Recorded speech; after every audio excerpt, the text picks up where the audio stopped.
Hello, ladies and gentlemen. This is Eddie Marcus again, spokesman and advocate of basic human rights for all people.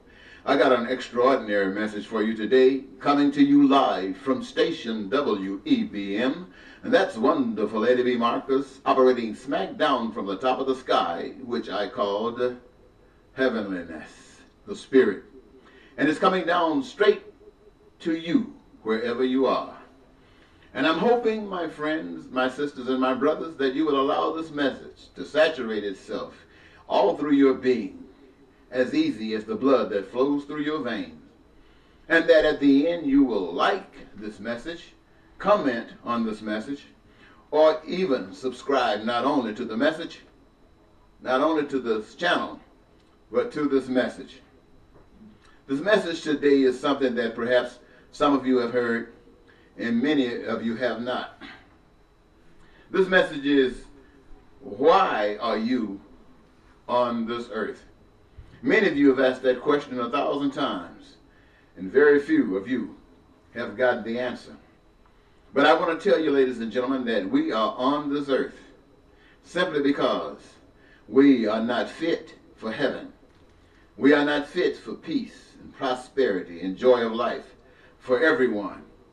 And so we are here to live under our own choice, to learn and to choose, if we will, heaven, to choose peace and prosperity and joy of life for everyone, to choose it over our country, over our race, and over our leaders.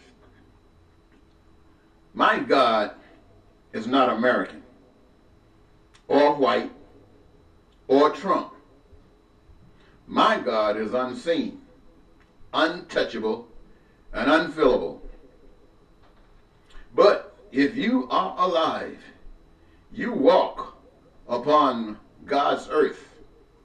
You breathe God's air for oxygen. You live in shelter provided from materials of God. You live in a body provided by God.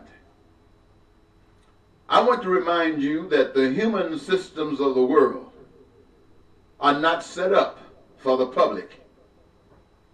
It is for those that have placed themselves above everyone else. They are the elite, the aristocracy, the rich, and most of all, the hateful. But I ask you this. Are you not tired of protesting? Are you not tired of Black Lives Matter, the Me Too movement, women of power, welfare rights, health care, homelessness, unemployment, minimum wages, civil rights, human rights? These are all things, and many others, that we protest for every day, throughout the month, throughout the year, throughout the decade, and throughout the centuries.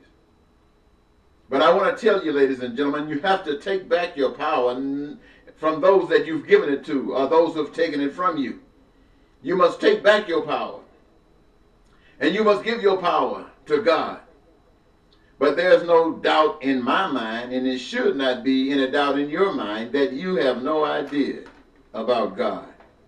The only thing you have is a belief. And your belief up to this point has been misdirected. So you must, in the meantime, having taken back your power, follow those who have been led by God. And who's being led by God? Those who God has shown his hand. And for those of you who don't think God is a man, those that God have shown God's hand or God's power, they are the only ones that know God. And not all of them follow God or listen to God.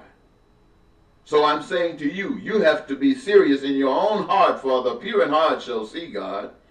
And those who are supposedly leading you toward God are doing those things that will lead to heaven, that will lead to peace, that will lead to prosperity, that will lead to the joy of life, not just for some, but for everyone.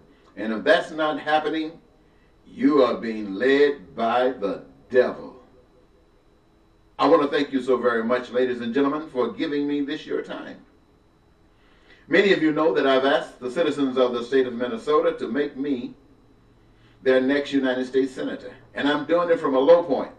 I don't have any money to advertise on radio and television or to move around the country to seek. I don't have support of the people. I will not be on the ballot. But my message is the most dynamic message you have heard, even though you hear it every election season. People promising you this and people promising you that. And your whole lifetime, no one has been able or even directed toward presenting these lies and making them truth for all the people. But that's my promise. And that's why I'm asking you to write my name on the ballot. This is the beginning of you taking back your power. To write the name of someone else that the rich, the elite, the aristocracy, they never would support. Never would they support me. But you take back your power. And by writing my name in, you're not only supporting me, you're guaranteeing that you will play a part in your continuation of government.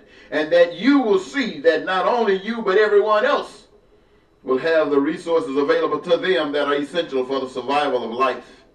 And all that extra amenities that comes from living and being blessed by power outside of yourself, big enough to take you a step higher. Got great plans, ladies and gentlemen. Once again, this is Eddie Marcus saying, bye-bye.